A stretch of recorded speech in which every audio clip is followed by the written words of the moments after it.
अस्सलामुअलैकुम नाज़रीन कराम, मैं सलीम ईवान हूँ और हाज़िर हूँ एक नई वीडियो लेके आपके सामने। नाज़रीन कराम, मुल्क इस वक्त जिस नहज पे खड़ा है या सियासत का जो रुख आप देख रहे हैं, इसमें यानी अच्छा और बुरा यानी दो चीज़ें हैं, इसके दरमियान में कोई चीज़ भी नहीं है। यानी या तो आप फिर मुल्क को एक समत में लेके जाएंगे और या फिर मुल्क जो है वो तनाज़ुली की तरफ चला जाएगा। तो नाज़रीन कराम, इसी तरह के एक टॉक शो है, मंसूर अली खान ने एक कुछ स्टूडेंट्स हैं उनके साथ एक प्रोग्राम किया हुआ है, तो उसमें कुछ बातें हो रही हैं। आप ज़रा देखिए कि आज के जो लोग हैं या आज के जो बच्चे हैं वो किस तरह सोचते हैं, और मंसूर अली खान जो है वो उनको किस तरह का एक सिनारियो पेश करके दे रहे हैं कि वो कहते हैं कि जी नवाज शरीफ साहब के साथ अगर पहले ज्यादती हुई थी, तो अगर आज तहरीक इंसाफ के साथ ज्यादती हुई है तो नवाज शरीफ के साथ भी ज्यादती हुई थी। तो उस पे मज़हर बरलास साहब जो हैं एक तजिया निगार हैं, एक साफ़ी हैं, तो वो क्या जवाब दे रहे हैं ज़रा आप वीडियो देखिए, फिर इसके ऊपर बात करते हैं। इमरान खान के साथ ज्यादती हो रही है तो उस दिन नवाज शरीफ के साथ भी ज्यादती हो रही थी। बिल्कुल ये है पूरा सच, ये है पूरा सच। इन लोगों को आधी बात बताई जाती है। इनको कहा जाता है पैनामा का जो कुछ हुआ, एक मिनट नहीं, इनको कहा गया, एक मिनट, इनको कहा गया पैनामा में जो कुछ हुआ था ना वो बिल्कुल ठीक था, पर हुन इमरान खान के साथ जो कुछ हो रहा है वो गलत है। इस तरह नहीं है, वो भी गलत था, ये भी गलत है। बात पूरी बताएं इनको, बस मेरा सिर्फ इतना है। मैं नौजवानों से दरख्वास्त करूंगा कि अगर मैं झूठ बोलूं तो ताली बिल्कुल नहीं बजानी। मंसूर अली खान ने कहा पूरा सच लाओ सामने, तो मुझे मोहतरमा का पता था कि इनकी तान बिल आकर 9 मई पे टूटनी है। अब वो सलमान अकरम राजा दुरुस्त फरमा रहे हैं कि जो लोग इन्वॉल्व थे उन पे मुकदमा चलाएं। सही है, दुरुस्त है। मुझे ये बताएं कि जो सुप्रीम कोर्ट पे हमला हुआ था, क्या सुप्रीम कोर्ट अदारा नहीं था? और हमला करने वाली हुक्मरान पार्टी थी, हुकूमत थी जिनकी, वो हमलावर थे। यहां तो हुकूमत नहीं थी ना। डॉन लीक्स क्या था? क्या वो मुल्क दुश्मनी नहीं थी? और क्या था? ये है पूरा सच। अब आ जाइए जी, इन्होंने बात की अकामा की और पनामा की। जरा आप जाइए यूएई, पूछिए कि अकामा होल्डर कितने अकाउंट खोल सकता है और मनी लॉन्ड्रिंग कितनी कर सकता है। बुनियादी तौर पर अकामा मनी लॉन्ड्रिंग के लिए यूज होता है, ये इनको समझ ही नहीं आती। अब आ जाइए जी, मंसूर अली खान ने बात की कि जी बुरी से बुरी जमहूरियत भी आमरीत से अच्छी है। बिल्कुल अच्छी है, मानते हैं। तो क्या वो मैं था जो ज़ियाउल हक की कब्र पे जाके कहता था शहीद ज़ियाउल हक का मिशन जारी रखूंगा? ये कौन था? वो मैं नहीं था।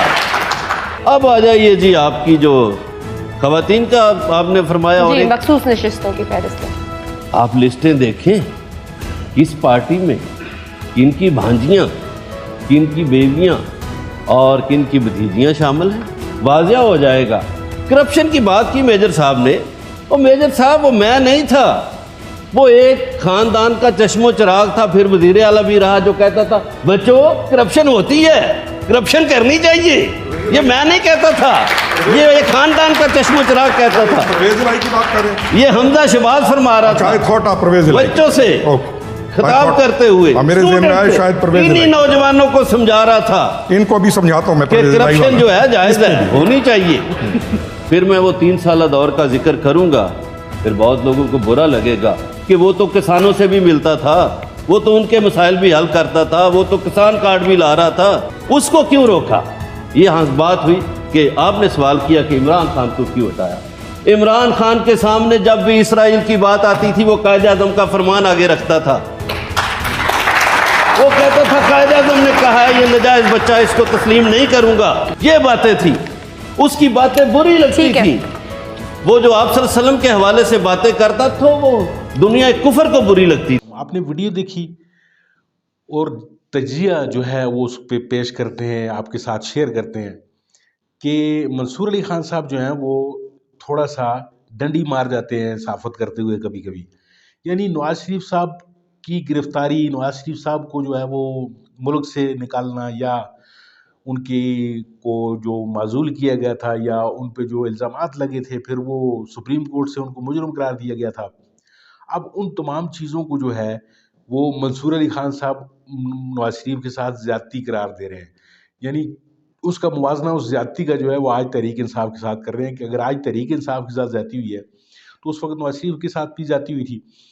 तो मदर बल्ला साहब ने जैसे कि आपके सामने वो पूरी दास्तान गिनवाई कि नवाज शरीफ साहब जो है वो किस तरह हकामे का जो केस बना उन पे, फिर किस तरह एवन फील्ड की जो जो जो रसीदें थी वो नहीं पेश कर सके, फिर अपने बेटे की कंपनी में जो है वो नौकरी करते रहे, फिर उससे तनख्वाह नहीं ली, वो यानी केसेस उन पे आए। यानी कहने का मकसद नाज़रीन काम ये है कि एक सियासतदान और वो भी 3 दफ़ा का वज़ीर-ए-आज़म, वो इस तरह की ओछी हरकतें या इस तरह के अकामे अगर वो पास रखेगा, फिर या इस तरह की जो करप्शन जो है वो और उसकी रसीदें नहीं आएँगी, एवन फील्ड में जो अपार्टमेंट्स हैं जिसमें अभी तक ये रहता रहा है, उसका कोई सबूत जो है वो अदालत में नहीं पेश कर सकेगा। और जब वो कहेगा कि मेरे असासे जो है वो मेरी आमदन से ज़्यादा हैं तो आपको क्या? फिर जब वो कौमी असम्बली में खड़े होकर ये कहेगा कि जी हुज़ूर ये हैं वो ज़राए, और वो ज़राए भी फिर वो साबित ना कर सका। तो नाज़रीन किराम, ये जो साफ़ती बददियानती होती है, इस साफ़ती बददियानती से जो है वो इस मुल्क को नुकसान पहुँचा है। और मंसूर अली ख़ान जो है वो जाने-अनजाने में ये बात कह जाते हैं कि जी नवाज़ शरीफ अगर फ़र्ज़ करें उसके साथ उसको अगर निकाला गया तो उसके साथ ज़्यादती हुई, और आज अगर जो तहरीक इंसाफ के साथ हो रहा है तो ये मुवाज़ना बनता ही नहीं है किसी तरह से। इमरान खान का जहाँ तक तल्लुक है, इस पे केसेस तो बेताशा बनाए जा रहे हैं, लेकिन नाज़रीन किराम सब के सब झूठे हैं। कोई केस साबित नहीं कर सके ये, और 200 से भी जो है वो ज़्यादा केसेस जो हैं आज इमरान खान जो है वो फेस कर रहा है। और तारीख़ आपको फिर एक दफ़ा फिर बताएगी कि ये तमाम के तमाम केसेस जो हैं वो झूठे हैं। और किसी किस्म की कोई रसीद अगर इमरान खान से किसी का उस रसीद का मुतालबा अगर किया जाता तो नाज़रीन किराम, इमरान खान ने हर तरह की रसीदें भी पेश की हैं। और आज भी फिर भी अगर करप्शन में किसी तरह भी इमरान खान पे कोई करप्शन साबित हो जाती है तो नाज़रीन किराम, तहरीक इंसाफ वाले इतने भी जो है वो शख्सियत परस्त नहीं है कि वो इमरान खान साहब को छोड़ेंगे नहीं। अगर इमरान खान करप्ट है तो तहरीक इंसाफ वाले उससे राहें अपनी जुदा कर लेंगे। नाज़रीन किराम, आपका बहुत-बहुत शुक्रिया, आपने वीडियो देखी, और अगर आपको अच्छी लगी वो वीडियो तो इसको लाइक और मेरे चैनल को सब्सक्राइब कीजिए। आपका